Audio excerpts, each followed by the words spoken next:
Hello everyone. আমি যে এখন যাচ্ছি আমরা মরিচ চাষ করছি, যে মরিচ গাছে ওষুধ দিতে।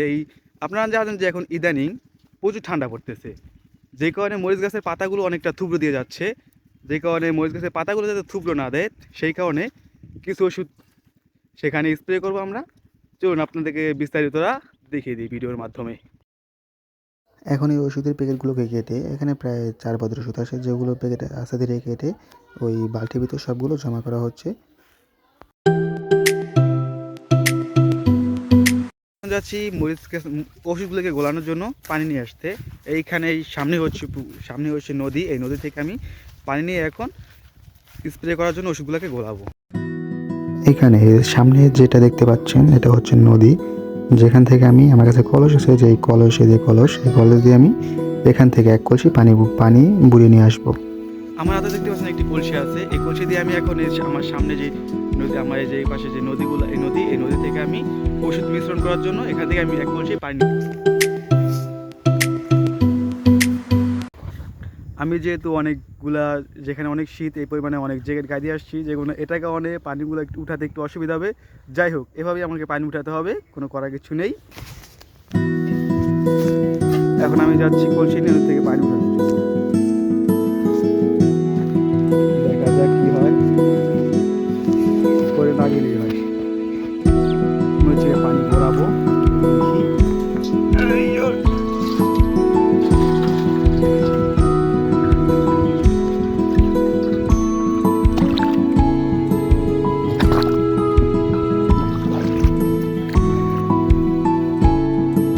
এই নদী থেকে পানি ঘুরে উঠেছে। এই বালতিতে যেগুলো এই ওষুধগুলো ঢালা ছিল, ওগুলোকে এখন আমরা 2 মগ পানিতে মিশ্রণ করব। এগুলোকে খুব সুন্দরভাবে মিশ্রণ করতে হবে, যাতে কোনো গুঁড়ি গুঁড়ি ভাব না থাকে, যেন সম্পূর্ণ ওষুধগুলো পানির সাথে সুন্দরভাবে মিশ্রণ হয়ে যায়। তারপর এগুলোকে 2 মগ, যেহেতু 2 মগ পানি দিয়েছি, 1 মগ পানি আমরা যে ড্রাম আছে, ওষুধ স্প্রে করার জন্য ড্রাম আছে, ওই ড্রামে আমরা ভরে দেব। ঔষধগুলো এই ড্রামের ভেতর ঢালার জন্য এখন এই ড্রামের মুখটি খোলা হচ্ছে, একটু মিশ্রণ করে নেওয়া হচ্ছে। এগুলোকে 1 মগ সম পরিমাণ ঢেলে নেওয়া হলো। এখন এগুলোকে এই ড্রামের ভেতর ভরা হবে। এখন এই 1 মগ ওষুধ সম্পূর্ণটি এই ড্রামে ঢেলে দেব। ড্রামের ভেতরে 1 কলসি পানি ঢালা হয়েছে, যেটা ভিডিও করা হয়নি। এখন এই পানি ঢালার পরে এই ওষুধগুলোকে ড্রামের ভেতরে ওই নদীর পানির সাথে মিশ্রণ করার জন্য নাড়াচাড়া দেওয়া হচ্ছে। এখন এই ড্রামের ওষুধগুলোকে এখন খেতে স্প্রে করার পালা। এখানে সুন্দরভাবে স্প্রে করা হচ্ছে, যাতে কোনো জায়গায় বাদ পড়ে না যায়। কোনো জায়গায় বাদ পড়ে গেলে সেখানকার গাছগুলো থুবড়ো দিয়ে যাবে। এই স্প্রে করার ফাঁকে আপনি আপনার দেখে দিয়ে গাছগুলো কীভাবে থুবড়ো দিচ্ছে। এখন প্রচণ্ড শীত পড়তেছে, তাই মরিচ গাছের যেই নতুন পাতাগুলো এখন বেরোচ্ছে, সেগুলো থুবড়ো দিয়ে যাচ্ছে। এই কারণে এগুলো স্প্রেগুলো করা হচ্ছে। এই যে আপনারা দেখতে পাচ্ছেন যে কীরকমভাবে থুবড়ো দিচ্ছে পাতাগুলো, যে কারণে এই স্প্রেটা করা হচ্ছে। এখন যে নতুন পাতাগুলো হচ্ছে সেগুলো থুবড়ো দিচ্ছে, আর পুরান পাতাগুলো থুবড়ো দেবে না, নতুন পাতাগুলোই থুবড়ো দিচ্ছে। তাই এই স্প্রে করা হচ্ছে। স্প্রের ফলে পাতাগুলো থুবড়ে দেবে না, এগুলো গাছগুলো তীব্র ঠান্ডার হাত থেকে রক্ষা পাবে।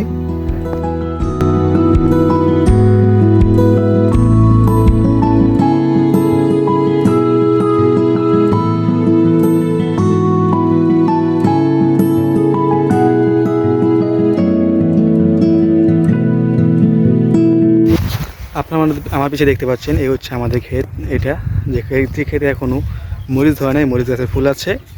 এখন পাশে ক্ষেতে দেখাচ্ছে, আমাদের পাশের ক্ষেতে। এই হচ্ছে এটা আমাদের যে পাশের ক্ষেত, যেখানে গাছে মরিচ ধরেছে অনেক। এই যে গাছে মরিচ, এগুলো আমাদের ক্ষেতের আগে বোনা হয়েছিল, যে কারণে এগুলোতে মরিচ ধরেছে। আমাদের তো আশা করা যাচ্ছে খুব তাড়াতাড়ি মরিচ ধরবে। এই যে হ্যালো ভাই, এখানে একটি বড়ি গাছ আছে। চলুন আমরা দেখে নিই বড়ি গাছে কি এখনো বড়ি আছে না পোলা পানি সেগুলো খেয়ে ফেলে। এই সামনে এই বড়ি গাছগুলো দেখে নিই আমরা।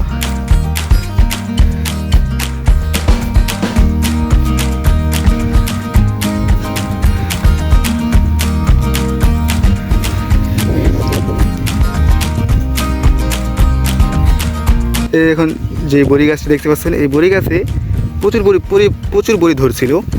এখন দেখা যাচ্ছে বড়ি গাছে একটিও বড়ি নেই। কারণ এখানে এই যে সামনে এদিকটা লোকের বসতি আছে, যে এখানকার বাচ্চা পোলানে এসে এই বড়িগুলো সব ছোটো থাকতে খেয়ে ফেলেছে। এখন দেখা যাচ্ছে বড়ি গাছে একটি বড়িও নেই। এখানকার যে জায়গাগুলো দেখতেছেন এটাও আমাদেরই জায়গা। এখানকার এই যে এখানে কিছু বেগুন গাছ লাগানো হয়েছে। বেগুন গাছে বেগুন হচ্ছে, ছোটো ছোটো বেগুন হচ্ছে, কিন্তু এগুলো বাসায় নিয়ে খাওয়া যায় না। তার আগে এগুলো হাওয়া হয়ে যায় গাছ থেকে, একটু বড় হলে হাওয়া হয়ে যায়। এখানে আরও কিছু লাগানো হয়েছে যেগুলো আপনাদেরকে আমি এখন দেখাচ্ছি। এই যে